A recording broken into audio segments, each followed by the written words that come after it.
Halo teman-teman, selamat kembali lagi di channel gua hari ini. Gua hari ini mau bahas transfer Coutinho dari Barcelona ke Aston Villa. Jadi ini pembelian yang luar biasa buat tim sekelas Villa. Gua anggapnya Villa itu masih tim papan tengah, tapi sekarang dia bisa mempunyai daya tarik untuk menggayat Coutinho. Ini pencapaian yang luar biasa banget. Dealnya itu diisukan adalah loan deal, lalu akan menjadi opsi untuk membeli secara permanen di akhir musim. Jadi selama loan deal 6 bulan ini, sampai akhir musim, Villa akan membayar 65% dari gajinya Coutinho. Yang diisukan gajinya itu di Barcelona sekitar 200.000 pounds per minggunya. Jadi kalau 65%, Villa akan membayar kira-kira 125.000. Jadi dengan jumlah segini, menurut gue sih good deal banget ya. Walaupun agak tinggi sih ya untuk klub sekelas Villa, cuma bisa membayar, bisa memainkan Coutinho tiap minggunya ini pencapaian yang luar biasa banget. Progresnya ini bisa kelihatan. Setelah loan deal 6 bulan ini, Villa akan mendapatkan opsi untuk membeli secara permanen. Jadi bisa kelihatan kalau si Barcelona ini nggak gitu mauin Coutinho lagi ya, pengen dibuang. Nah ya opsi ini sih bagus buat si Villa.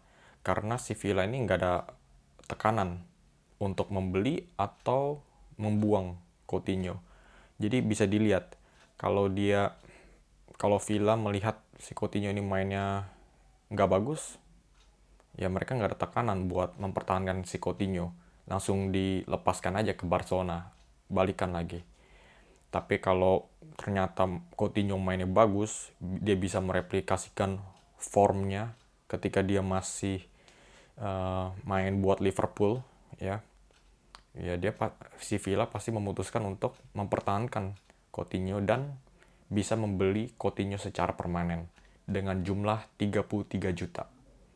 Kalau dipikir-pikir 33 juta ini juga bukan harga yang mahal banget loh. Maksudnya kita mikirin juga, dulu itu si Coutinho itu dibeli Barcelona 150 juta. Sekarang jadi 33 juta ini, ya bisa dibilang untung 120 juta lah untuk pemain sekelas Coutinho. Apalagi di market sekarang gitu ya, 33 juta itu nggak seberapa gitu loh. Jadi memang buat sekelas Villa itu apa ya, mungkin duitnya nggak gitu banyak ya. Cuma buat Coutinho 33 juta itu sih lumayan, apa, nggak usah dipikir-pikir terlalu banyak lah, langsung aja beli lah. Cuma ya itu, belum tentu si Villa ini bakal menggunakan opsi ini ya untuk membeli 33 juta. Bisa aja si Coutinho ini mengalami cedera atau dia tidak bisa beradaptasi sama Liga Premier League. Ya umurnya 29 tahun sih, masih fit sih ya, masih prima sih menurut gua. Cuma yang nggak ada yang tahu kan.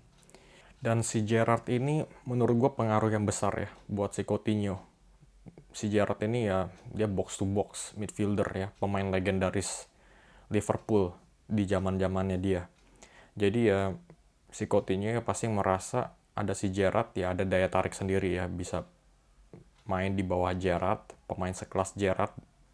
Dan juga kan kalau dulu kan si Gerrard pernah main bareng tuh sama si Coutinho di Liverpool. Jadi si Coutinho ini mikirnya mungkin, oh ini ada pelatih yang bisa mengerti gaya bermainnya si Coutinho, yang bisa mengerti skill-skill yang dia punya itu apa aja. Jadi si Coutinho pasti confident si Gerrard ini bisa memaksimalkan skill-skillnya si Coutinho ini. Dan juga bisa menempatkan si Coutinho ini di posisi yang ideal buat Coutinho.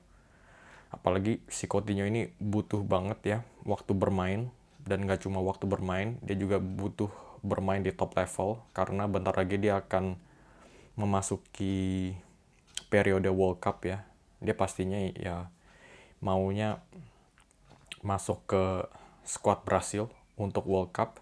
Jadi dia pasti pengen bermain untuk satu klub di mana dia itu ada potensial untuk bermain di top level.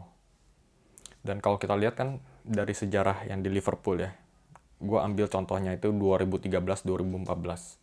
Saat itu Gerrard dan Coutinho bermain di bawah pelatih Rodgers. Ya.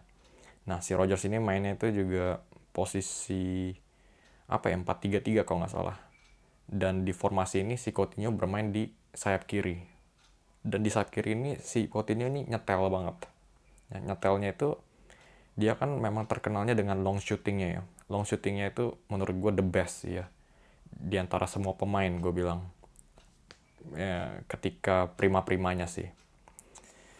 Cuma ya kalau dia dimainkan di posisi sayap kiri ini, si Coutinho seringkali masuk ke tengah, ya, masuk ke area sentral, dan di posisi sentral ini dia memungkinkan dia untuk menembak jarak jauh begitu.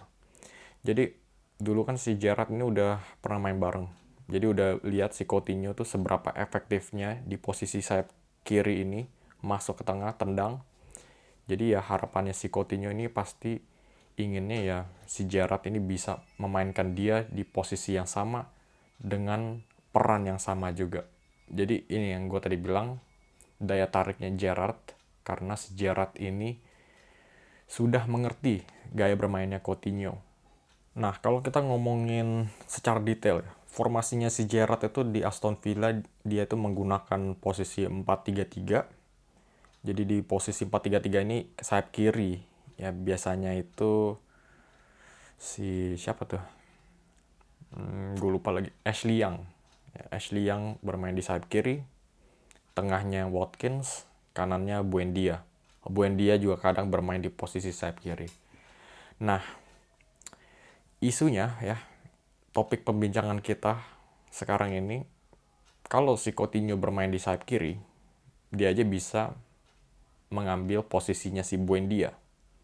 Nah, toh si Buendia ini kan dibeli, bilangnya kan akan menjadi penggantinya Jack Grealish, playmaker utamanya Villa, ya kan. Jadi kalau ada si Coutinho, bisa-bisa bentrok dua-duanya, karena ada dua playmaker. Tapi ini yang gue mau pertanyakan, apakah memang bisa jadi bentrok? Misalnya, si Coutinho bermain di sayap kiri. Ya. Gue bilangnya sih Coutinho itu pasti akan ditempatkan di posisi terbaiknya dia. Soalnya dia itu adalah pemain terbaiknya Villa. Ya kan? Itu nggak bisa dipungkiri lagi. Nah, untuk pelatih hebat, dan gue anggap si Gerrard ini pelatih hebat. Untuk pelatih hebat, kalau dia punya pemain terbaiknya ya, dia pasti ingin memaksimalkan kemampuannya dia itu, ya kan, dengan menempatkan dia di posisi terbaiknya. Dan yang tadi gue bilang, posisi terbaiknya Coutinho itu di sayap kiri. Jadi gue bilang sih, Coutinho akan bermain di sayap kiri, Buendia harus rela ya cari posisi baru.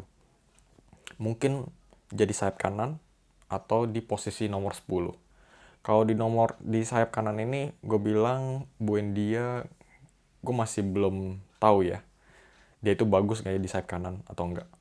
Gue bilang sih dia paling tepatnya itu di posisi nomor 10 ini. Jadi kalau posisi nomor 10 ini, formasi sekarang si Villa ini kan 4-3-3. Nah, ada kemungkinan si Gerrard ini akan mengubah taktiknya dari 4-3-3 jadi 4-2-3-1. Oke, gue ngomong secara detail. Mungkin tengahnya itu ya 4-2-3-1. Gue ngomongin dua anchor di defensive midfieldnya itu. Gue bilang ada Douglas Luiz dan juga John McGinn. Nah, di nomor 10-nya ini Buendia. Ini tepat banget. Buendia, gue bilang sih itu posisi idealnya juga. Dan di sayap kiri, yang tadi gue bilang, Coutinho. Sayap kanan, gue nggak tahu, mungkin El Ghazi, atau mungkin Bertrand Traore, atau mungkin Watkins bisa bermain di sana. Cuma gue anggapnya Watkins itu akan bermain jadi striker utama, yang juga bisa dimainkan oleh Ings. Jadi banyak banget permutasinya Villa ya.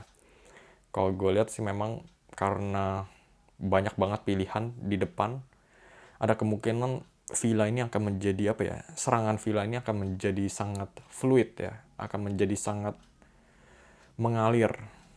Cuma yang lebih excitingnya lagi ini, tadi gue udah sempat ngomongin gaya bermainnya Coutinho itu, dia suka bermain dari sayap kiri langsung masuk ke tengah, tendang. Nah, si Gerrard ini pasti akan memberikan freedom ya untuk playmaker terbaiknya dia itu, si Coutinho. Jadi kalau dengan freedom ini dia pasti akan membiarkan Coutinho itu ya apa ya, pakai otaknya sendiri gitu. Pakai otaknya untuk bergerak kemana aja yang dia mau. Kalau dia ada kesempatan untuk masuk ke kanan, dia pasti akan masuk ke kanan.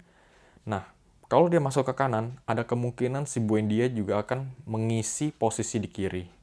Jadi, kalau gue lihat ya, karena ada dua playmaker yang memang pinter banget, jeli melihat arus permainan, seperti Buendia dan Coutinho. Dan mereka itu kan suka apa ya, suka bergerak sana-sini gitu loh, untuk memporak-porandakan defensif lawan gitu.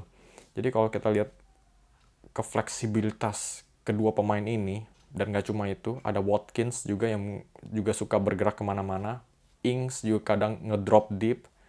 Jadi kita bisa lihat secara potensi ya, si Villa ini serangannya akan menjadi sangat mengalir banget. Oke, sampai di sini aja video hari ini, dimana gue udah bahas transfernya Coutinho. Soalnya gue ngelihat memang potensi Villa ini sangat luar biasa ya, apalagi di bawah pelatihnya itu Gerrard, yang gue juga memang sudah memperhatikan ya dalam beberapa bulan terakhir ini. Oke, jadi sampai di sini aja. Kalau lu enjoy, lu bisa kasih like seperti biasa untuk video ini, supaya video ini makin naik di bagian search. Dan juga jangan lupa kasih komen di bawah pendapat lu tentang Coutinho. Apakah si Coutinho ini bisa mereplikasikan performanya seperti zaman-zamannya di Liverpool?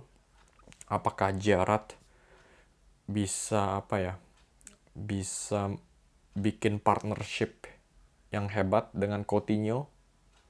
Kasih komen di bawah, gue pengen tahu.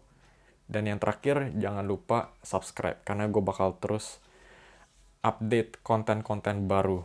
Kemungkinan sih tiap hari ya, cuma belum tentu bisa tiap hari. Kalau nggak tiap hari, mungkin 2 hari sekali. Pokoknya stay tune di channel ini, dan see you next time.